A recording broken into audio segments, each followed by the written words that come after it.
Hello friends, जय श्री काट में आपका स्वागत है। आज हम भारतीय इतिहास के कुछ विषय भाग 1 का चैप्टर नंबर 1 ईंटें, मनके और अस्थियां, इसका भाग 10 पढ़ेंगे। आज का हमारा टॉपिक होगा हड़प्पा सभ्यता का अंत।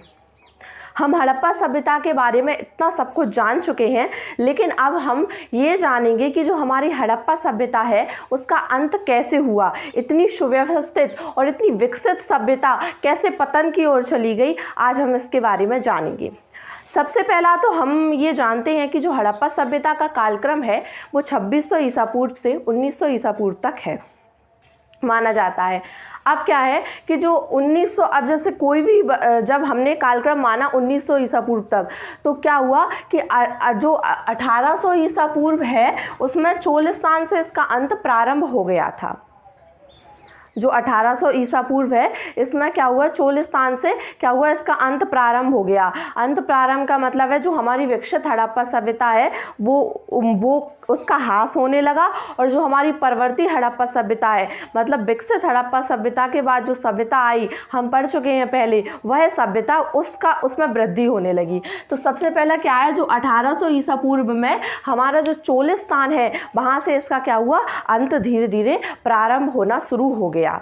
तो फिर क्या हुआ, जो अब लोगों ने क्या किया कि यहाँ पर विकसित हड़प्पा सभ्यता को छोड़ा जा रहा था। मतलब विकसित जो हड़प्पा सभ्यता थी वहाँ पर तो जनसंख्या में ह्रास हो रहा था एवं सब चीज़ें कम हो रही थी, लेकिन जो हमारे गुजरात, हरियाणा और पश्चिमी उत्तर प्रदेश है वहाँ क्या हो रही थी, वृद्धि हो रही थी।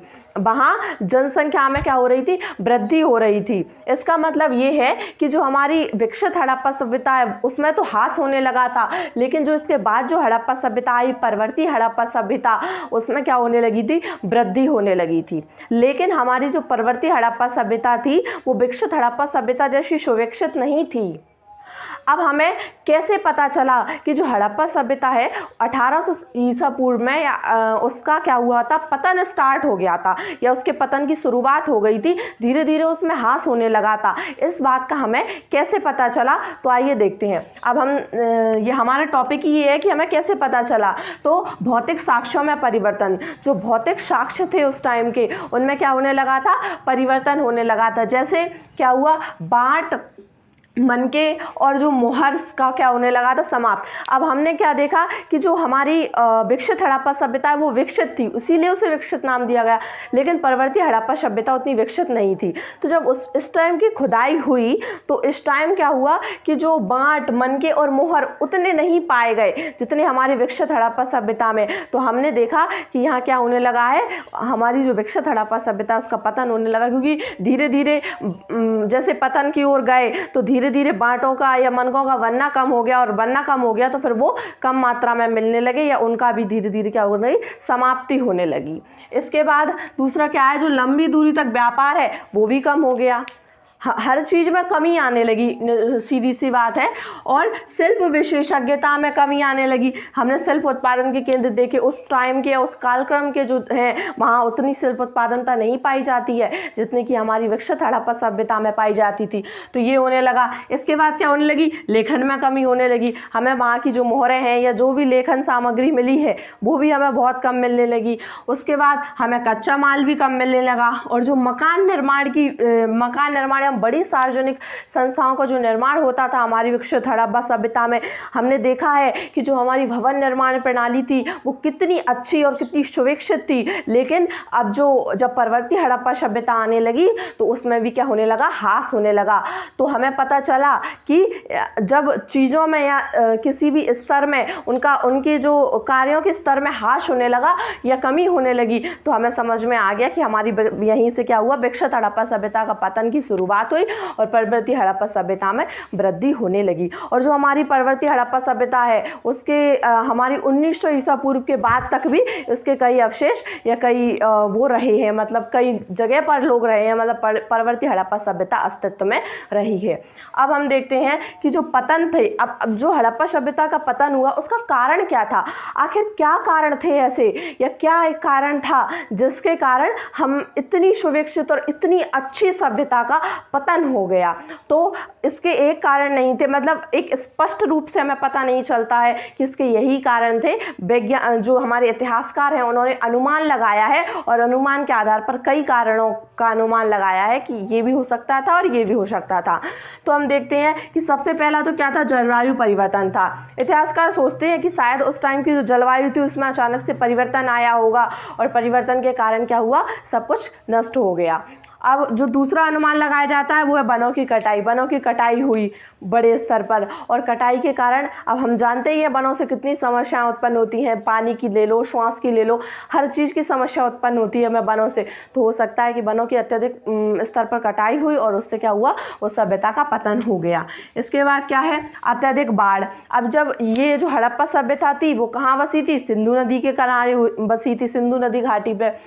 तो हो सकता है कि जो नदी की बाढ़ आई हो उससे हड़प्पा सभ्यता का पतन हो गया हो, नदी से एकदम से बाढ़ आई हो और वो सब कुछ बहाकर ले गई हो। इसके बाद है नदियों का सूख जाना या मार्ग बदल लेना। अब जो सिंधु नदी थी वो हड़प्पा सभ्यता की एकमात्र जीवन रेखा थी, वो उससे पानी प्राप्त करते थे। तो यदि नदी सूख जाएगी तो उनके लिए तो मुश्किल हो जाएगा जीना, और या फिर नदी ने मार्ग बदल लिया, मान लो नदी यहाँ को जा रही है और यहाँ सभ्यता और वो यहाँ को चली गई, तो पूरी सभ्यता को क्या हो गई, डुबा ले गई और पूरी सभ्यता उस नदी में डूब गई। तो इस प्रकार उसका पतन हुआ। या फिर हम कहेंगे कि जो वहाँ की भूमि थी उसका अत्यधिक उपयोग हो गया, इसके कारण पतन हुआ। और या फिर कहेंगे कि बाहरी आक्रमण। अब बाहरी आक्रमण में इतिहासकारों ने बाहरी आक्रमण का इसलिए अनुमान लगाया है कि जो हड़प्पा सभ्यता की जब खुदाई हुई तो कहीं आंगन में, कहीं मकान में, कहीं गलियों में, कहीं सड़कों पे वहाँ पर हड्डियाँ डली मिली हैं, मतलब जैसे लोग वहाँ पर मरे हों। तो सोचते हैं कि कोई बाहरी लोग आए होंगे और उन्हें आक्रमण किया होगा और इस सभ्यता का पतन हो गया। लेकिन हमें एक जो पॉइंट पता चलता है, इससे ये बात थोड़ी असंभव सी या इसको नकारा जा सकता है। जैसे कि जो हड्डियाँ मिली हैं वो सारी एक ही नस्ल की हैं, मतलब यदि कोई आक्रमण करने आता तो वो भी मरा होता। जैसे कोई आक्रमण करता तो कुछ लोग इसके मरते, अगर ये सारे मरे थे तो कुछ ना कुछ लोग तो मरते और उनकी हड्डियां वहाँ पाई जाती। लेकिन जो भी हड्डियां पाई गई वो सारी एक ही नस्ल की थी, इसलिए आक्रमण का कहना तो थोड़ा ज़्यादा उचित नहीं लगता है। और एक क्या था कि जो अकाल और महामारी, उस टाइम अकाल आया होगा कोई या महामारी आई होगी जिससे सभ्यता का क्या हुआ, पतन हो गया। तो इस सभ्यता के पतन के भी बहुत कारण हैं और ऐसे ऐसे हमने आज देख लिया कि इस सभ्यता का कैसे पतन हुआ। अब हमारा जो दूसरा टॉपिक है वो है हड़प्पा सभ्यता की खोज। अब हड़प्पा सभ्यता का अंत तो हो गया, हमने समझ भी लिया है। अब अंत होने के बाद कई सालों तक या कई लाखों हजारों वर्षों तक उस पर रेत जमती रही और वो एक टाइप से नीचे दब गया। जब उस पर दोबारा लोग रहने लगे तो उन्हें किसी न किसी रूप से अपरिचित वस्तुएं प्राप्त हुईं। जैसे जब बाढ़ या मिट्टी के टकराव से, बाढ़ आई या मिट्टी का टकराव हुआ तो वो अंदर से वस्तुएं निकली, अपरिचित वस्तुएं। और खेतों में जुताई की तो नीचे से निकल आई वस्तुएं, या फिर यदा कदा धरती की जो सतह थी उससे अपरिचित वस्तुएं उन्हें प्राप्त हुई। लेकिन उन्होंने सोचा होगा कुछ, हमें क्या करना उससे। तो ऐसी उन्हें वस्तुएं मिली, परंतु किसी ने ये अनुमान नहीं लगाया कि ये किस सभ्यता की वस्तुएं हैं। उसके बाद जो कनिंघम एक इतिहासकारी टाइप के थे, तो हमारे पुरातत्व विभाग के जनक थे। क्या थे? भारतीय पुरातत्व के क्या थे? पहले डायरेक्टर जनरल थे अलेक्जेंडर कनिंघम, जिन्हें हम भारतीय पुरातत्व का जनक कहा जाता है। जिन्हें क्या कहा जाता है? भारतीय पुरातत्व का जनक कहा जाता है। तो उनको क्या है, अब वो क्या करते थे कि वो लिखित स्रोतों का प्रयोग करते थे। जब वो कोई भी अपने इतिहास के बारे में, पुरातत्व के बारे में खुदाइयाँ करते थे या कुछ भी करते थे तो वो लिखित स्रोतों का अधिक प्रयोग करना पसंद करते थे। जैसे हमारे मौर्य साम्राज्य में मिले हैं दस्तावेज मिल जाते हैं, तो उनसे क्या है, उनकी स्पष्ट रूप से जानकारी मिल जाती है। लिखित स्रोत मतलब उस टाइम के साहित्य, उस टाइम की बुक्स या उस टाइम के उन्होंने जो पत्र लिखे, जो अभिलेख लिखे, ऐसी सब चीज़ें उनमें ज़्यादा विश्वास करते थे। और इसके अलावा वो क्या थे, उन्होंने आरंभिक भारतीय इतिहास में उनकी रुचि थी, बहुत रुचि थी। इसके अतिरिक्त वो बौद्ध और वो क्या करते थे, बौद्ध और चीनी वृत्तांतों का प्रयोग करते थे। जो बौद्ध यात्री और चीनी यात्री उनके द्वारा जो वृत्तांत लिखे गए उनका वो इतिहास को जानने में प्रयोग करते थे। हमने देख ही चुके हैं कि वो लिखित सामग्री का प्रयोग करते थे, तो वृत्तांतों का तो वो करेंगे ही। और उसके अलावा वो सांस्कृतिक महत्व की वस्तुओं को खोजने का प्रयास करते थे। उनकी जो रुचि थी वो सांस्कृतिक महत्व की वस्तुओं में थी और उनका मानना था कि जो हमारा इतिहास है वो गंगा नदी में घाटी में जो शहर पनपे उनसे हुआ है। मतलब जब हड़प्पा सभ्यता की खोज नहीं हुई थी तो सोचा ही नहीं था कि वहाँ से हमारे इतिहास का प्रारंभ है। तो वो उनका मानना ये था कि जो भारतीय इतिहास का प्रारंभ है वो गंगा नदी घाटी में पनपे शहरों से हुआ है। अब जो अलेक्जेंडर कनिंघम है उन्हें कई बार ऐसी अपरिचित वस्तुएं मिली जो हड़प्पा सभ्यता की थी, मतलब कहीं ना कहीं से उन्हें मिली। और एक बार एक व्यक्ति ने उन्हें जो हड़प्पा सभ्यता की मोहर ला के दी कि ये देखो ये क्या है, ये हमें मिली है, परंतु उनने उसे एक विशेष कालखंड से संबोधित कर दिया कि ये इस कालखंड की होगी और उन्होंने उस पर ज़्यादा ध्यान नहीं दिया। तो उन्हें एक भ्रम हो गया, मतलब उन्होंने भ्रम करके उसे किसी और कालखंड से संबोधित कर दिया कि इस कालखंड की थी, संबंधित कर दिया। अब ये भ्रम क्यों हुआ? तो इस भ्रम के कुछ कारण अभी हमने जैसे पढ़ा कि वो लिखित स्रोतों का प्रयोग करते थे। अब हड़प्पा सभ्यता का कोई लिखित स्रोत तो ऐसा हमें मिला नहीं है, तो अब उन्हें मोहर मिली तो उन्होंने कहा नहीं ये नहीं होगी, क्योंकि उन्हें लिखित स्रोतों का प्रयोग करते थे और वो लिखित नहीं थी। अब दूसरा वो क्या करते थे, आरंभिक ऐतिहासिक में रुचि थी, लेकिन जो हड़प्पा सभ्यता थी वो आरंभिक इतिहास में थी ही नहीं, तो इसलिए उनने उस पर ध्यान नहीं दिया। उसके बाद क्या था, वो बौद्ध और चीनी वृत्तांतों का प्रयोग करते थे और बौद्ध और चीनी वृत्तांतों में हड़प्पा सभ्यता का कोई जिक्र ही नहीं था, कोई नामो निशान ही नहीं था, इसलिए भी उन्होंने उस पर ध्यान नहीं दिया कि कोई ऐसी सभ्यता होगी। और उसके अलावा जो सांस्कृतिक महत्व की वस्तुओं को खोजने का प्रयास करते थे, लेकिन जो मोहर थी वो सांस्कृतिक महत्व की थी ही नहीं, इसलिए। और इसके अलावा भारतीय इतिहास का प्रारंभ वो मानते थे गंगा घाटी से। वो मानते थे कि जो भारतीय इतिहास है उसका प्रारंभ गंगा घाटी में जो शहर पनपे उनसे हुआ है, लेकिन भारतीय इतिहास का प्रारंभ कहाँ से था, हड़प्पा सभ्यता से था। अब वो पहले और कुछ ही मान चुके थे, तो उनने उस पर ध्यान नहीं दिया कि शायद इससे पहले भी कुछ था और इससे हमारे इतिहास का प्रारंभ हुआ होगा, और इसलिए उन्हें क्या हुआ, भ्रम हुआ और उन्हें एक मोहर मिली हड़प्पा सभ्यता की, परंतु उन्होंने उसे नहीं पहचान पाया और उन्हें क्या हो गया, भ्रम। इसी को हम बोलते हैं कनिंघम का भ्रम। अब हमने ये तो देख लिया कि हड़प्पा सभ्यता की मोहर कनिंघम को मिली, परंतु उसे एक भ्रम हो गया और उसने उससे सही सभ्यता का पता नहीं लगा पाया। अब हम ये जानेंगे कि जो हड़प्पा सभ्यता की खोज किसने की और कैसे की। हड़प्पा सभ्यता के दो मुख्य स्थान हैं, दो मुख्य केंद्र हैं, एक तो हड़प्पा, एक मोहनजोदड़ो। तो जो हमारा हड़प्पा है उसकी खोज की थी दयाराम साहनी ने। हड़प्पा की खोज दयाराम साहनी ने की थी, 1920-21 में की थी। जो हड़प्पा है हमारा, हम पहले भी देख चुके हैं कि हड़प्पा हमारा सबसे पहले खोजा गया स्थल है। जो पूरी हड़प्पा सभ्यता में से जो हड़प्पा है सबसे पहले खोजा गया स्थल है और उसकी खोज दयाराम साहनी ने 1920-21 में की थी। और जो हमारा मोहनजोदड़ो है उसकी खोज राखलदास बनर्जी ने 1922-23 में की थी। जो हमारा मोहनजोदड़ो है उसकी खोज राखालदास बनर्जी ने 1922-23 में की थी। अब जो हमारे ये दोनों ही केंद्र हैं उनकी खोज हम कहेंगे कि जो हमारा 20वां दशक है उसमें हुई थी। तो जो हड़प्पा की खोज किसने की, दयाराम साहनी ने 1920-21 में, और जो हमारा मोहनजोदड़ो है उसकी खोज राखलदास बनर्जी ने की 1922-23 में। अब क्या हुआ कि 1924 में जॉन मार्शल भारतीय पुरातत्व विभाग के सर्वेक्षण के डायरेक्टर थे। भारतीय पुरातत्व विभाग के तत्कालीन, मतलब उस समय के सर्वेक्षण के डायरेक्टर जनरल थे जॉन मार्शल। इन्होंने 1924 में, जब 1920-21 में इसकी खोज हुई, 22-23 में इसकी खोज हुई, फिर 1924 में जाकर इन्होंने क्या घोषणा की कि जो सिंधु नदी घाटी है उसमें एक नवीन सभ्यता की क्या की घोषणा कि हमारी जो सिंधु नदी घाटी है उसमें एक नवीन सभ्यता पाई गई है। ठीक है। अब इन्होंने घोषणा कर दी और ये भी कहा कि जो क्या है मेसोपोटामिया की समकालीन है।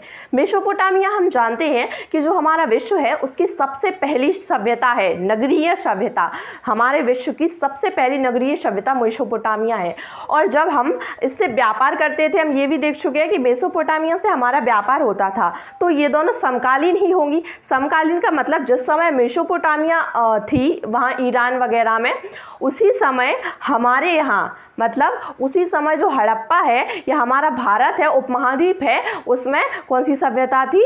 हड़प्पा सभ्यता थी। तो ये क्या थी? मेसोपोटामिया की तो समकालीन थी। अब जो मार्शल हैं, जो ये जॉन मार्शल, इन्होंने जिनने घोषणा की और जिनके समय ये हड़प्पा सभ्यता खोजी गई थी, तो जो जॉन मार्शल हैं वो क्या करते थे? पुरातत्व के स्तर विन्यास को अनदेखा करके क्षैतिज इकाइयों के आधार पर क्या करते थे? उत्खनन करते थे। अब जो हम कहेंगे कि पुरातत्व का स्तर विन्यास क्या होता है, जैसे मान लीजिए कोई सभ्यता का अंत हुआ, फिर उस पर मिट्टी जमी 1 दशक की, 2 दशक की, 1 शताब्दी, 2 शताब्दी, और जो मिट्टी की परतें जमती गई, तो एक परत को एक स्तर कहेंगे। तो जो ऊपरी परत होगा, जो सबसे ऊपरी परत होगी, वो सबसे नवीन स्तर होगा, और जो सबसे नीची परत होगी वो सबसे कौन सा स्तर होगा? पुराना स्तर होगा।